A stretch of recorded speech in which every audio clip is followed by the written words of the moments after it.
yes, okay, yeah, I'm back. Oh my gosh, not me out here looking like I'm part of the Fire Nation. It's giving Ozai. No, it's giving Azula. Okay, we gonna give it. Mm.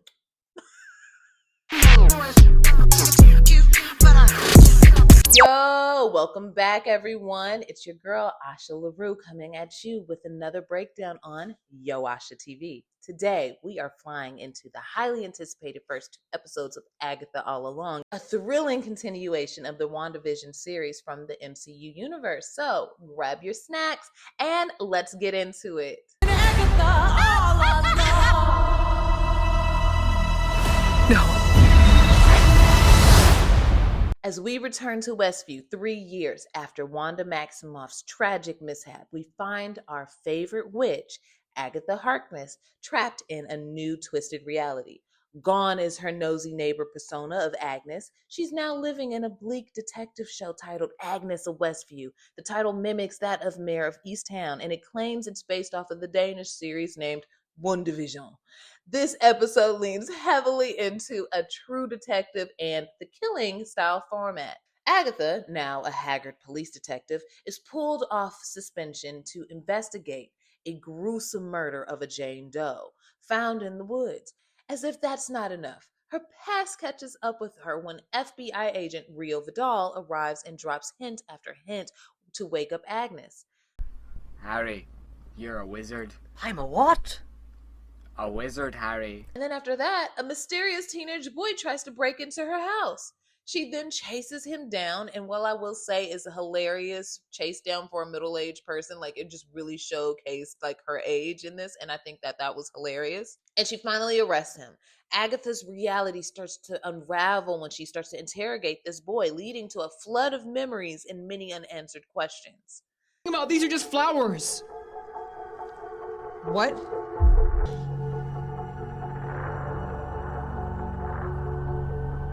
Why do you keep looking at that painting? It's not a...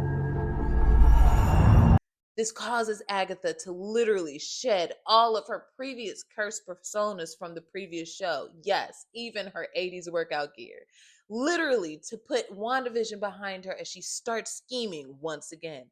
Now completely naked and completely Agatha again, she runs outside and starts terrifying her neighbors. Here we get our first test of the bitchy, aloof witch that we come to remember. You feeling okay today? Stop talking! How long have I been here? What? Rio shows up in her true form and immediately starts to attack Agatha. Now from here, we're picking up that both her and Agatha have a past history, and we definitely know that they aren't friends. Well, like maybe they were more than friends at one point. It's heavily implied. Before Rio disappears, she lets Agatha know that she's being hunted by the Salem 7. Agatha is then left with trying to figure out what to do with the Salem 7, as well as this unnamed teen boy who she has locked up and duct taped in her closet. She finds out the teen broke into her house and he was looking for something called the Road. And that's how we end episode 1. Oh. So that arrest was maybe more of a kidnapping. But now, where episode 1 felt like a recap setting up the plot for this series while mostly covering things we already knew, episode 2 is the real start of the series here. The second episode starts straight from where the first one ends. Agatha is ready to get the hell out of Westview so the Salem 7 don't finish what Rio had just started. Not even bothering to untie Teen, who still has a duct tape mouth and bound hands, and is probably also freshly traumatized from watching Agatha and Rio beat each other senseless while shamelessly flirting with each other. Teen, however, piques Agatha's interest when he admits he's a big fan of hers, especially during her Salem era, and begs her to take him on to the Witch's Road so he can gain power. He studied magic, but he wants to be able to do more. Agatha is adamant that the road will kill a kid like him, but he retorts that it didn't kill her when she walked it. Plus, he points out that the Salem 7 seem pretty scary, and can she really outrun them with no magic? Agatha demands to know who the hell this kid is, but every time Teen tries to say his name, his mouth disappears and a strange symbol appears over it. And whenever he tries to divulge any like personal information or background about his past, she can't hear him. Agatha is sold on his pitch though, especially after learning he is the one who broke her out of the Scarlet Witch's spell. After she makes a little pit stop to spit at Wanda's old house, they head to Teen's car. On the way to their first destination, in between Teen declining calls from his boyfriend and Agatha like throwing out his personal belongings, Agatha gives him a crash course in covens. They are the truest form of sisterhood, she says, drawn together by fate. But it is the Covenstead rule. Within any 3-mile radius, there will be a collection of witchy enough people to form a coven. It's kind of terrifying. The first witchy person on their list, Lila Caldrew, who is a divination witch who was chased out of every village she had passed through for accurately predicting tragedies, she says. Now, Lila makes her living as a meager psychic. Actress at heart, Agatha tests Lila by pretending to be a Southern woman, visiting her with her son, casting Teen as her role of her son, Buford. Hilarious. She goes full Tennessee Williams, asking where she could locate the gold bars her deceased husband buried in the backyard. Lila humors her before reading her to filth. She knows who Agatha is, and she knows her terrible reputation. Agatha beckons her to join her on the Witch's Road so she can restock her power, and Lila tells her she's out of her damn mind. There's no way she's joining the coven of the single most infamous witch on the planet. No, thank you very much, okay? Especially when she knows Agatha can steal her power. So Agatha pulls her to the side and lets her in on a little secret. She says she can't steal power unless the person she's stealing from blasts her with it. So if Lila shows a little restraint, then it's hers to keep. Lila should be all good. Witches like you are the reason people think we poison apples and... Lila is still uninterested though. Getting a vision of the 3 pentacles, she gives Agatha a list of names that she can use to complete her coven, so long as she just leaves her alone. There's one problem with that though. She also happens to be on the list, and she keeps having these debilitating visions, and Agatha shows her that she also has an eviction notice on her door, so she's also down for the mission. Next up, we have Jennifer Kale, who's a high priestess who specializes in potions and has been magically bound for the past century. She's showing customers one of her probiotic candles, which you can also eat.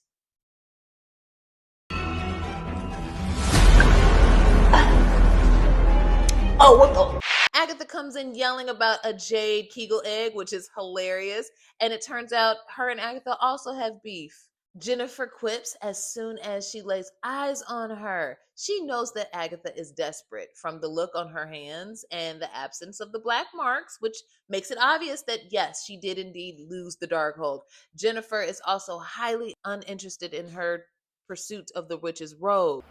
Like I care about that dusty, warty, snaggletooth community. She also asks if Teen is another child sacrifice, which seems a little scary, especially after Agatha just told Lila that babies are delicious. Babies are delicious. Oh! When Agatha's enticing doesn't work, Teen steps in and puts on his manipulation skills of his own. He gushes over Jennifer like he's a huge fan of hers and follows her on Instagram, but he's really sorry to hear about the serious legal troubles that she's found herself in for committing fraud and giving people superficial burns with her products, and witches don't historically do well in courts. So Agatha seems to be rather impressed with Teen's level of ruthless blackmail, and after shoplifting a jade egg, they are all 3 on their way to chat with who Agatha claims is the last person on their list, though she is not the last person, and Teen knows that, but Agatha quite literally eats the paper before he can see who is. Which leads us to Alice Wu Gulliver, who is a blood witch, meaning she is the child of a witch who also happens to be a famous goddess of rock, Lorna Wu, who wrote the most famous version of the Ballad of the Witch's Road and was ironically lost to it, or so the legend says. Teen thinks this is about the coolest thing ever. Says that his mom saw her on tour, which I find very interesting because Agatha can hear this tidbit. But since we haven't been able to hear any other personal information about Teen thus far, it just seems like something to note. Alice does find her path decidedly less cool, though. In fact, she doesn't even believe in the Witch's Road, but she too is out of options. She's an ex-cop who, after tackling Teen to the ground because Agatha tricks him into shoplifting again, this time is fired from her mall security job. And there's a little curiosity gleaming in her eye, tempting her to agree when Agatha promises she can finally find out what really happened to her mom. What happened to Mommy? Alice has the least amount of material to work with thus far, but like, again, probably the most intriguing background considering her familial ties to the road. And hers is a mystery I'm particularly excited to solve. All the witches show up to the saddest party ever at Agatha's house, complete with a ripped down sign Teen has made and some stale granola bars that he's also plated to be a great hostess, because what's a great party without being a great host, okay? Like, the host makes the party. We know this. But there's just one thing missing. Their green witch. Agatha tries hard to play this off, but the rest of the coven is adamant earth magic is arguably the most important skill set to conquer the road. Lila says that the name on the list wasn't just a name, but rather a black heart. So if you remember in the first episode when Rio said that her heart was black and beats only for Agatha. Just wanted to show you my new hat from Target. Hi, my gay fans. So, gay fans. But instead of admitting that, Agatha pretends that this must stand for Mrs. Hart and invites the poor clueless woman to a party as she's working and minding her business in her garden. Miss Hart patiently reminds her that her name is Sharon Davis. As you remember, when Wanda put the entire town of Westview under a curse, she literally forcefully changed everybody's personas into what she made them to be. So Mrs. Hart is actually Mrs. Davis, and she's just trying to get back to her simple life of gardening and doing some self-care. But she says she would absolutely love to attend her get-together. And I fear that Sharon may not make it out of this. The coven heads down to Agatha's basement to attempt to conjure the road by holding hands and singing the ballad. Sharon's honestly just swinging her hands and skipping excitedly, just happy to be there, while the rest of the witches are getting like emotional over the song. And this is like peak comedy. So everything doesn't go as well when the door doesn't open like it's supposed to, and the show of sisterhood quickly dissipates after they start attacking one another for being the reason that it's not working. Agatha is like the harshest of all, calling each of them the thing she knows will hurt them the most. Lila, a coward; Jennifer, a fraud; Alice, a disappointment. Lila puts the pieces together, though, and realizes that Agatha has actually lured them down there as bait, trying to make them unitedly angry, so that way they'll manage to blast her with their magic so she can steal. As they're all fighting, two things happen. The door to the Riches Road actually does open and appear, and Teen, who's upstairs, comes dangerously close to being killed by the Salem Seven while he's protecting Senor Chavez. Who? While he's protecting Senor Scratchy, the bunny. Agatha has been seeing signs of the seven in their animal forms all day. Crows perched on a sign, a mouse scampering at the food court, a wolf in the street. So Teen runs down to warn the coven and leaves them with only two options: face the Salem Seven or face the Witch's Road. They all end up choosing the road and escaping down the staircase. Agatha shuts the door behind her just in time, and the door disappears. Agatha and Teen share a genuine smile, and there's just like something mysterious and real there that's just sure to be tested and unpacked. But like for right now, they've done what they set out to do. And I don't doubt for a second that this is just going to be the beginning of one wild-ass journey. Katheryn Hahn shines as Agatha, effortlessly transitioning from the bitter detective to the sassy witch that we know and love. Her performance is like unsurprisingly magnificent, and like let's not forget Aubrey Plaza, who's Rio. She previously has Marvel experience thanks to the brain-bending loose X-Men spinoff Legion. And as her character of Rio, she seems to be like sticking to the same type of all-knowing but not telling chameleonic enigma that she's portrayed so well. Then there's that mysterious unnamed teenager played by Joe Locke. Like literally his name is magically hidden and sparks rumors that he's actually the reincarnation of Wiccan, who is Billy Maximoff, one of Wanda's make-believe children that Wanda created to perfect her family life with Vision back in WandaVision, and I think in some of the comics. But While he certainly looks the part, there is a chance that Marvel is just trying to play an okie doke and get us once again with something that seems so obvious. And I'm not talking, like, I'm just not taking anything for granted, okay? Like, I'm not holding my breath. It was just interesting to see this group of witches come together in episode 2. I do feel like it was a bit rushed, mostly because of how like short the episodes are, but I do hope that each of these characters will be expanded and developed as the series continues. I also did not expect it to be, I did expect it to kind of be funny, but I think Deborah Jo Rupp like really shined and stole the scenes as expected. I think that her just happily, ignorantly going along as Sharon is like just peak hilarity. Shashir Zamata, with her experience on SNL, it's probably not going to be any surprise that she's comedically gifted and she'll be able to like nail all the jokes. We have Patti LuPone, who's like having a good time and making sure we're all along for the ride. And while Ali An as Alice isn't given too much material to work with yet, it's just, you know, it's a little difficult to invest in them all so far, but we have plenty of the season to get to know them.